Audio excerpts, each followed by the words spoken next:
Welcome back to Let's Talk Everything. I'm your training psychotherapist. Welcome. He talks about everything and anything. And if you just thought that, right, did he just say that his name is Welcome? Yes, it is. The same welcome that you see everywhere around. That is my name. If you already know about the channel, please continue to support the channel. Continue to like, share, and subscribe the channel. I really, really do appreciate it. I'm trying to grow this channel. If you haven't seen, Fatherhood Today will be my new sort of segment that I would do talking about fatherhood. So please check that out as well, where I talk about the progressive and positive light of fatherhood in current climate today. So please check that out and continue to support that video. Oh, shit. Here we go again. Liverpool 1, Sunderland 1 at Anfield. An 8 p.m. kickoff. I usually think to myself when I go into these type of games, 8 p.m. under the lights. Even though we haven't been playing great, well, listen, we've been playing terrible. But I thought, you know what? Maybe we might get something. Even if it's a 1-0. Even if Joe Gomez scored. Even if Chiesa came on and scored last minute. Even if Ria Egamoa came on and scored. Even if Isak scored. I would have been like, you know what? I can leave here with something. But then I say to myself, why do you have this hope? Why? I saw it with my own eyes at West Ham. And I said in my match reaction, we're just on par with West Ham. And guess what? West Ham are shit. West Ham are rubbish. Rubbish. So if West Ham are rubbish, what does that make us? We spent X amount of money. We've got a manager that won us a Premier League last season. I'm telling you, we've got players like Florian Wirtz where games like against Sunderland, you're thinking he's the key man to unlock defences. And yes, he got his goal. I'm going to give it to him. Because that's what, even though it might say, no, it's an own goal, I'm going to say that Florian Wirtz scored. Because I've got nothing left. This manager, I've said it.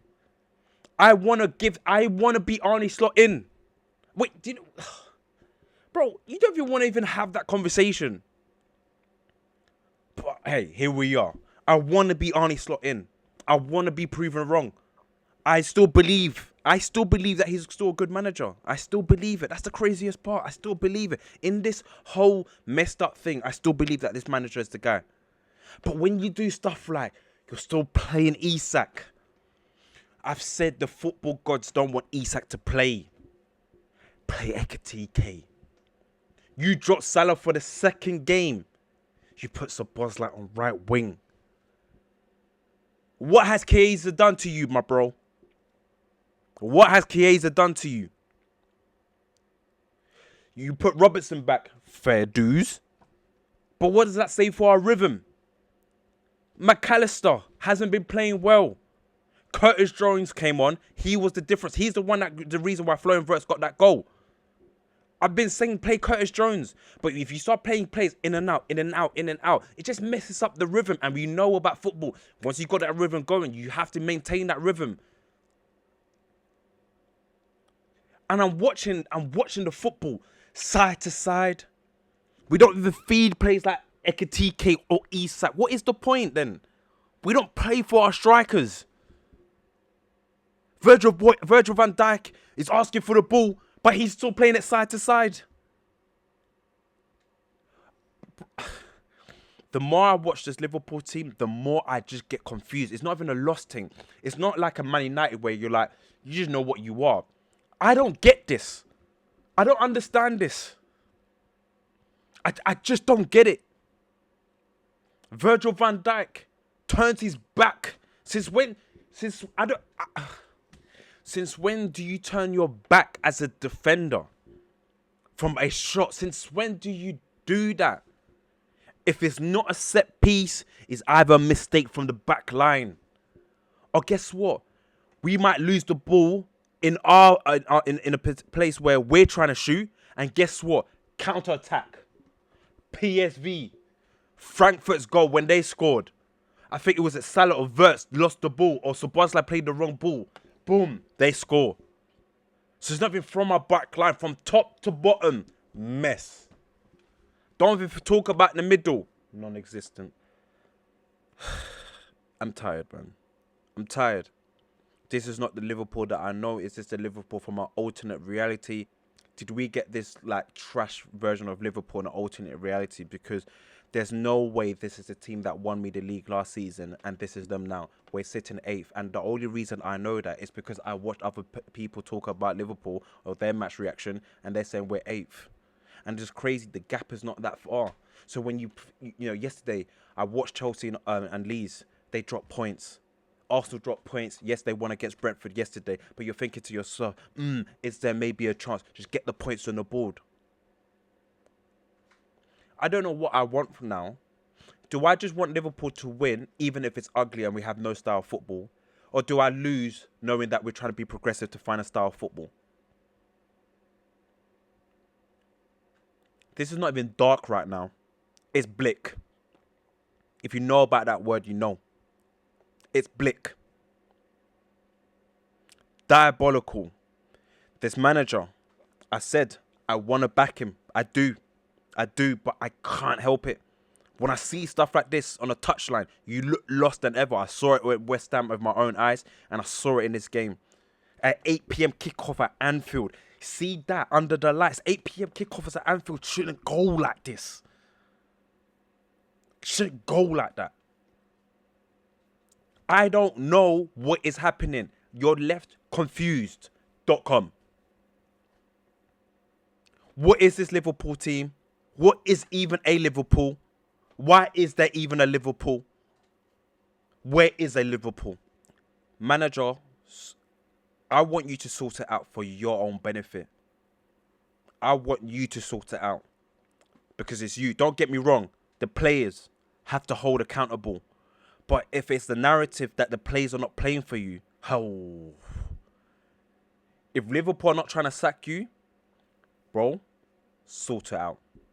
Sort it out right now. You got Leeds next. Hey. Yup. You're already on thin ice. And for some people, you're already out the door. It's just a matter of time. Prove those doubters wrong. Prove those doubters wrong. And listen, I'm on the brink. I'm on the brink. And this is for Liverpool Football Club now. Yo, if this ain't working, let it go. Bring in Jurgen Klopp. Bring in Jurgen Klopp. Liverpool FC Football Club. If this is not working for Slot and you know he's out the door, make sure you are in contact with Jurgen Klopp. Not my new manager, with Jurgen Klopp.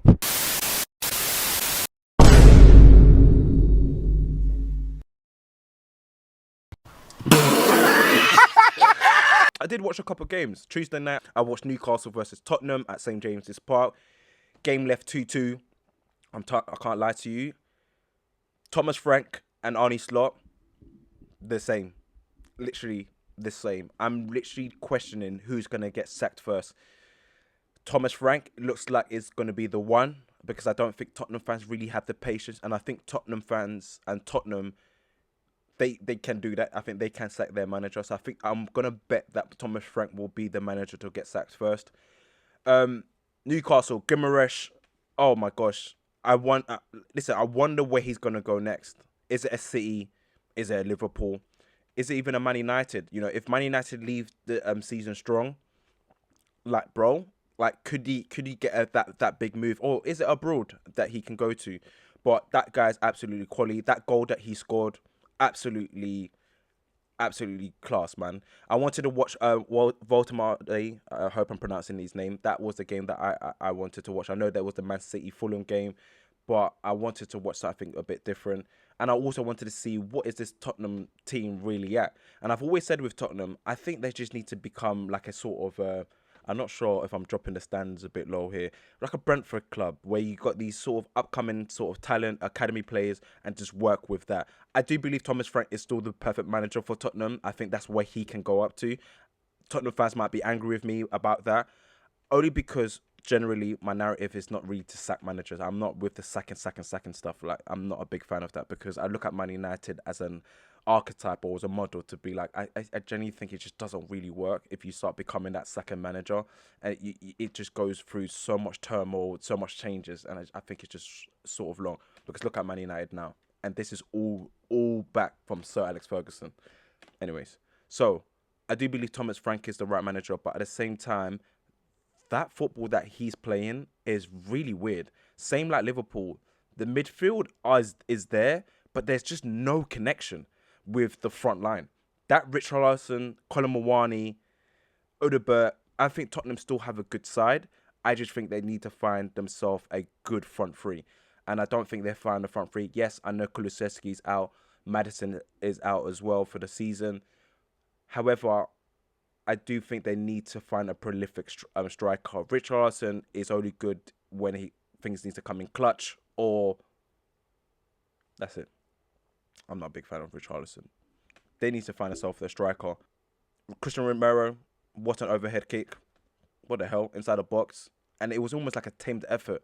I looked at the keeper, I'm thinking, Ramsdale, shouldn't you have saved that? And the fact that I saw Ramsdale in goal, I was like, didn't this guy say that, he doesn't always concentrate in games? That got him exiled from Arsenal. I think he got loaned out to Southampton and they got relegated. Crazy. It's so crazy that I remember Ramsdale being at the height of his sort of career with Arsenal, and now he's at, obviously, Newcastle, but at the same time, Newcastle's not the team that he should be at. Respectfully. I do think he's a good keeper, but for Newcastle, I don't know. So I don't know where Nick Pope is, but it is what it is. Moving on to the other game, Leeds versus Chelsea at Elland Road. Thumped.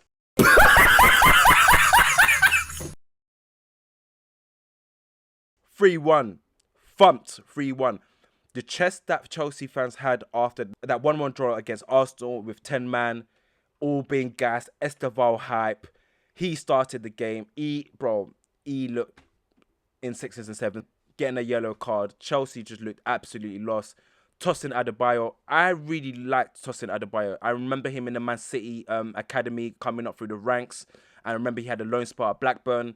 I really liked him. But the way that Chelsea fans ridicule Tosin Adebayo, bro, and at the same time as well, at his level he should be, and at the age he should be, with the experience that he has, I genuinely think he should be one of the senior centre-backs. And I know he's seen as the senior centre-backs. I think they call him Uncle Tosin as well, like he's the general. But bro, when you have him in the back line, he's shaky. He's shaky. And sometimes I think to myself, bro, Chelsea once had Fico Tomori, and look at what Tomori's doing at AC Milan. But you think at what Tosin at Chelsea? I think at another club, I think he'll be absolutely great. I still think he's a great centre back. But under this Chelsea team, I don't know.